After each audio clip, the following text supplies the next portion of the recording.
kinakain namin dito ay patis. Nasaan na? Ito, patis! Ngayon, pupunta naman kami sa New York Cafe. Medyo na late kami. Pero grabe ang bongga. Parang kami lang nagpunta dito nakataxi.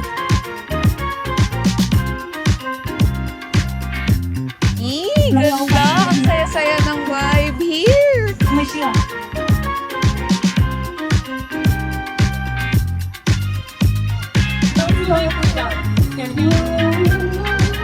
Kahit kung sauce ito, sarap. Meron pa. Para sa mahilig sa singhot.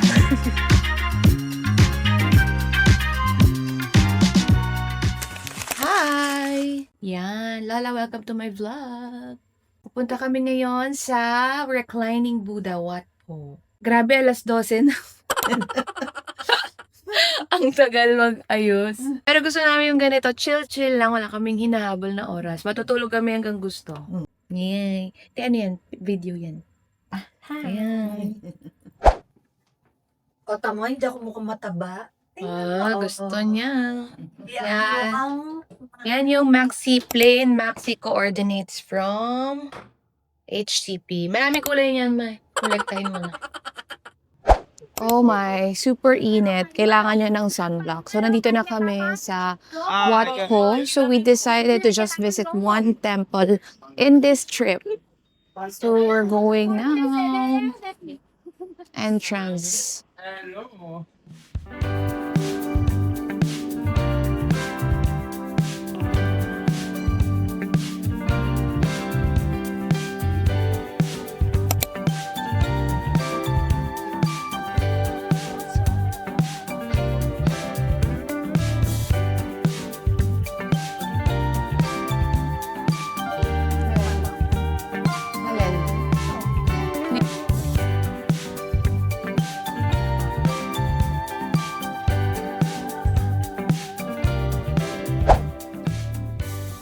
Actually, mas maganda ata sa Wat Arun.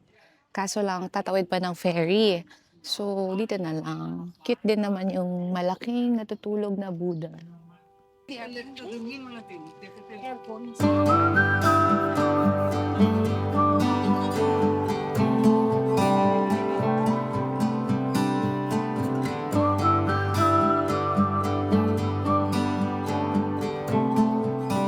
Ayan. So, buti na lang. Weekday, so wala masyadong tao. By the way, kaya ko hawak-hawak yung mic. Bukod sa, yes, mic siya. Ang nakakatawa dito sa GoPro, parang remote na rin siya. So, ito na rin yung ginagamit ko pang picture. Wala na akong dalang, hindi pala GoPro to, Osmo. Wala na akong dalang camera. Ito na lang talaga yung dala ko para super handy and madali mag-shoot ng videos, both landscape and portrait mode, 'di ba? Ang saya. Tapos ito, nagdo-double siya as your remote kung gusto mo mag-photo. Ganda ng quality. I so love it. So after this, punta na naman kami ng Pratunam. Kasi si mama may mga gusto siyang bilhin na hindi niya pa binili kahapon. So we're going back. Pero din kasi malapit doon yung supermarket. Gusto namin mag-supermarket. Gusto namin bumili ng patis. Dahil iba ang patis dito sa Thailand. Masarap siya. Hindi siya super alat. Nakakagana siya kumain. Naalala ko tong part na to or yung dun sa kanina. This is the first ever country na visit namin ni Yonel as a couple. Tapos, ang iconic lang nung picture namin dyan kasi favorite photo ko yun. Madalas ko siya ginagamit.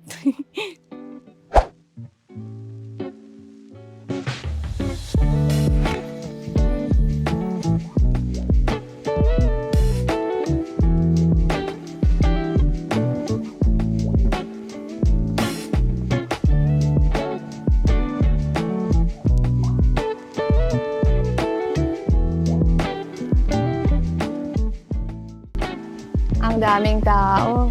Meron din coffee shop dito sa tabi. So, ito na yung temple ng Reclining Buddha. So, you have to get a bag for your shoes. So, instead of parang may shoe rack, dadalhin mo na lang siya sa loob. So, let's go.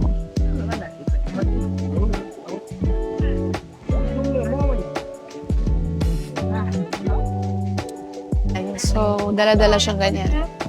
Let's go. It's so hot, super. Parang may under construction. Pala. Parang under construction siya. Oh, so big talaga. Wait, I'll show you. So big. O, diba? It's really massive. Kahiga siya. Hindi mo na rin siya masyado makita kasi may mga wall. Pero look! Hi!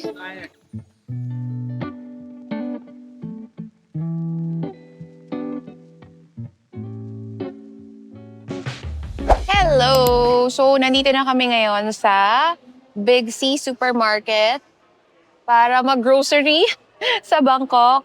Ayun ang nakakatuwa. Alam mo, meron din silang fresh flowers dito sa grocery. Ganyan din sa US. Parang walang ganyan sa atin, oh. Parang normal sa kanila na talagang may bulaklak sa mga grocery store. Baka mas thoughtful sila kesa sa atin. Anyway, parang ang daming mabibili dito. So, let's go. Wait, Charon.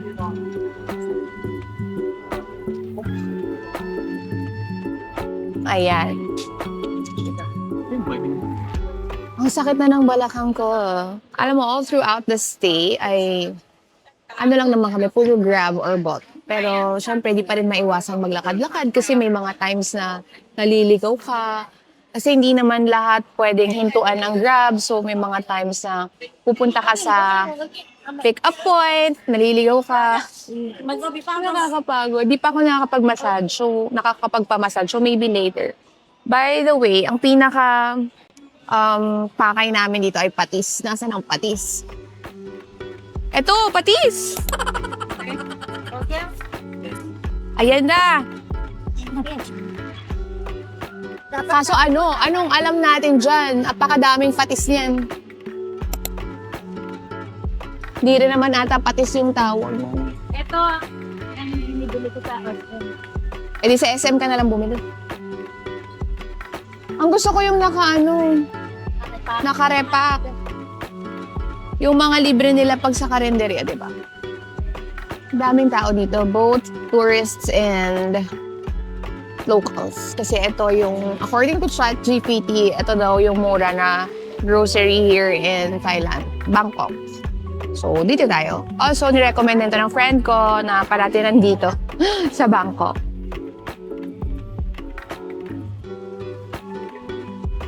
Yung dalawa kong kasama. Hello! Umuwi na ako. Lunchtime, after supermarket. Dito kami sa KFC. And tinry namin yung famous nila na egg tarts. Hindi ko pa natatry pala.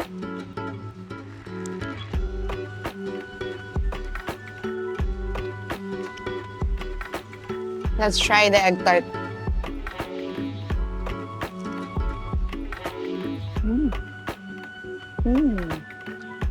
Sarap.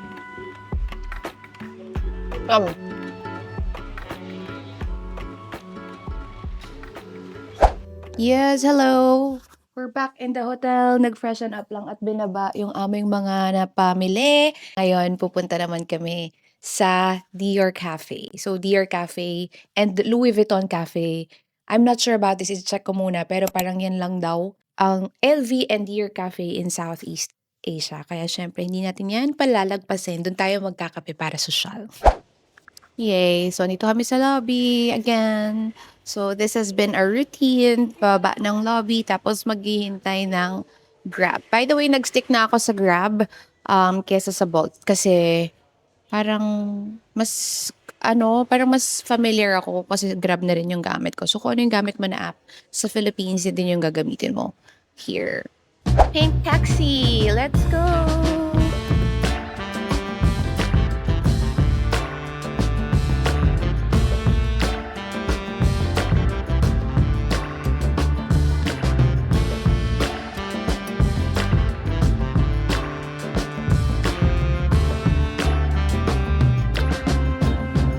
Medyo na-late kami. Pero grabe ang bongga. Parang kami lang nagpunta dito naka-taxi.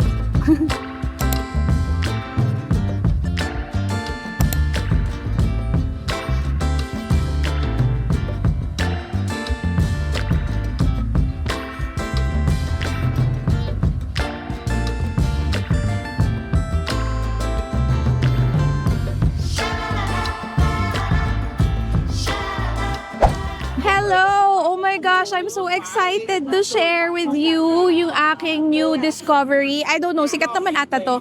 Pero first time ko here, although fourth time in Bangkok. I'm here at Jodd's Fair. Jodd's Fair. Sobrang daming Must try yun. must try. Yan yung nakita ko sa palabas. Ano Diba yan? Yan o. Yan o yung karning nakaano. Oh! Ay! Ang saya. Ang daming must try here na food.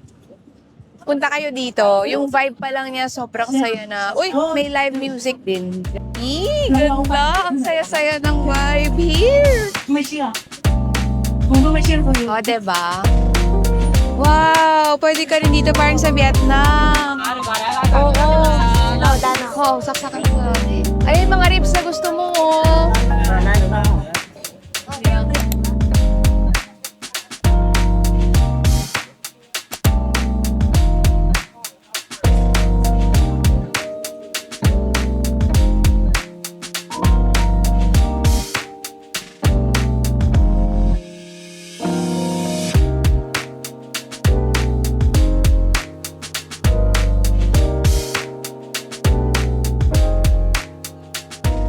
Ayan, I'm so excited to be here. Wait, is it on? Naririnig niyo ako. Hello? Okay. Ayan, I'm so excited to be here. Grabe. Thank you. Actually, nasa itinerary ko talaga to. Pero wala na sana kaming plano pumunta kasi sakit na ng paa namin. Pero meron akong schoolmate from college na nag-recommend nito today. Sabi niya pumunta nga kami sa Jodd's Fair. Tapos sabi ko, is it worth a visit? Tapos, ayun, I'm so happy. Ang ganda, ang ganda, ang ganda-ganda dito. Ang saya ng vibe. It's a Thursday night. Ang daming tao, ang daming mabibili. At yung mga nabibili, mura. Mura siya. Ah. Feeling ko susulitin namin to ng bongga. So later, di ko alam kung kaya ko pa makapagpamasahe sa tabi ng hotel. Pero dapat kasi hindi complete ang Bangkok trip without a massage, 'di ba? Would you even call me up when I never wanna see ya? I'm just on my way dinner back home, little drunk time. and alone, but I'd rather kick ya. Even though it's Friday night and I got no plans tomorrow, I could use a bam bam bam, but it's not from you 'cause I'm not that hollow. Baby, try to sweet talk my Sarap lang yan. but I ain't that Okay ba? lonely. Kano na ganyan? Baby, Iba talaga yung mga sausawan nila dito.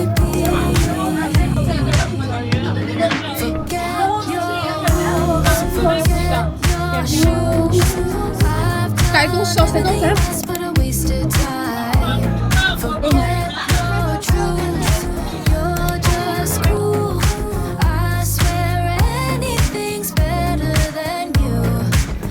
Sarap lahat.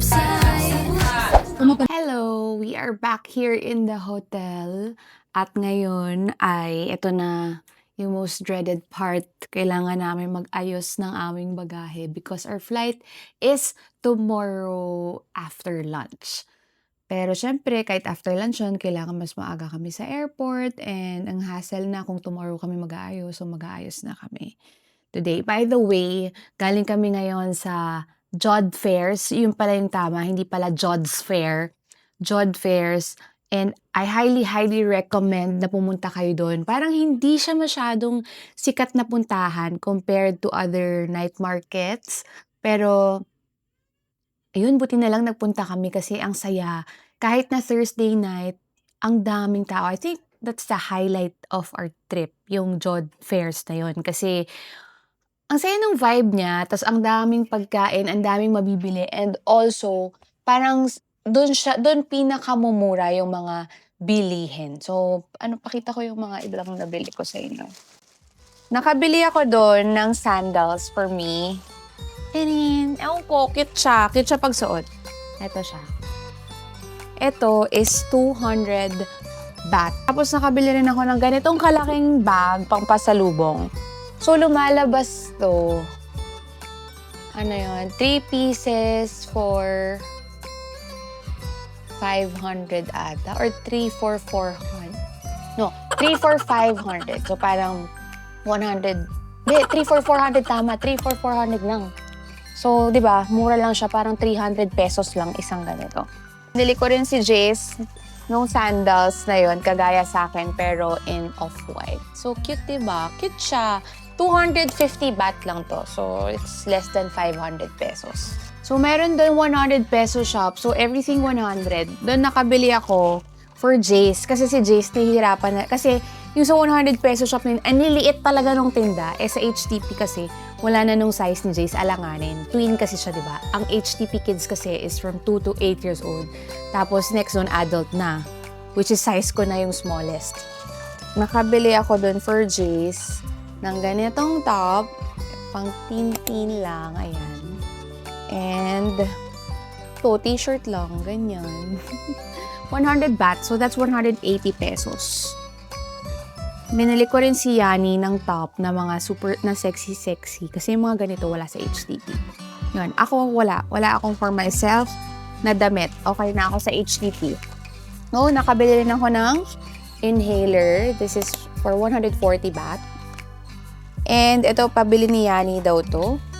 Extra Pure Gluta White Soap. This is for 50 baht. Ito. Bumili rin pala kami ng pouch. This is 100 baht. Malaki siya, parang makeup kit. 100 baht for 3. And then, meron din ganito. 5 naman siya na coin purse, 100 baht din. Meron pa. Para sa mahilig sa singhot. Yun. Tapos sa Big C Supermarket, marami kaming mga binili na nakita rin namin sa TikTok. Ito siya. So, yun lang. So, thank you so much. Bukas pala makita-kita pa tayo sa airport pauwi naman ng Pilipinas. Good night! Ay, hindi pa pala. Magpapamassage pa pala ako. Papamassage pa pala ako mamaya. Hi, rise and shine! It's the day that we fly back to Manila. It's our last day here in Bangkok. So, this is me. Nakaayos na yung bags namin. This is me. Ayan, nakaano ako. Of course, HTP tayo every day. Diba? Ngayon, nagbe-breakfast na sa baba sila, mama. Pinauna ko na sila kasi ako yung pinakahuling gumising. Yun. So, see you ulit later. Punta tayo sa breakfast. Let's go.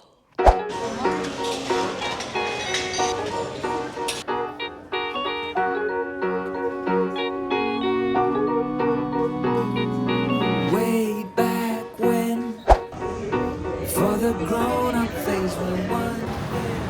Ayan na yung aming ride. So, nagbook ako ng SUV kasi nung papunta kami, sobrang sakto lang, ay kulang yung sa luggages namin. Eh, nadagdagan yung luggage namin ngayon ng isa.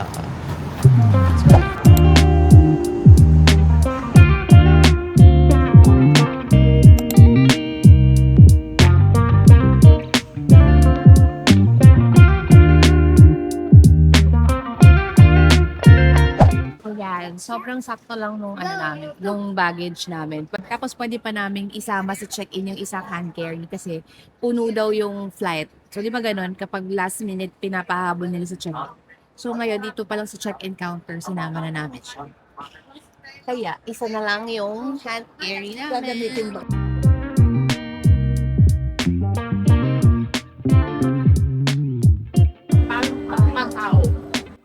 Maghahanap kami later ng fried rice. Yung tito ko, nagpapauwi. Uy, di nandalupa. Coffee. Ang dami rin makikita dito. Kala ko hindi maganda tong airport na Don Mueang. Pero pwede na. Yung arrival kasi medyo malungkot. Pero dito, masaya.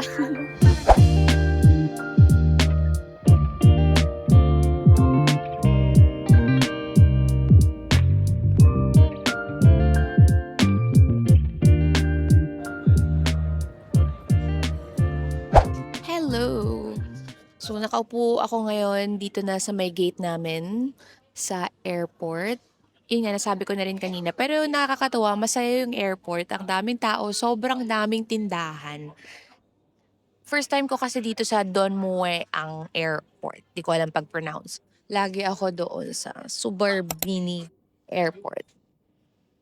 Ito ata yung first airport nila. Ito yung luma. 10 a.m. ngayon, 12:20 pa yung biyahe namin. So, may time pa kami para mamili. Mamili na naman.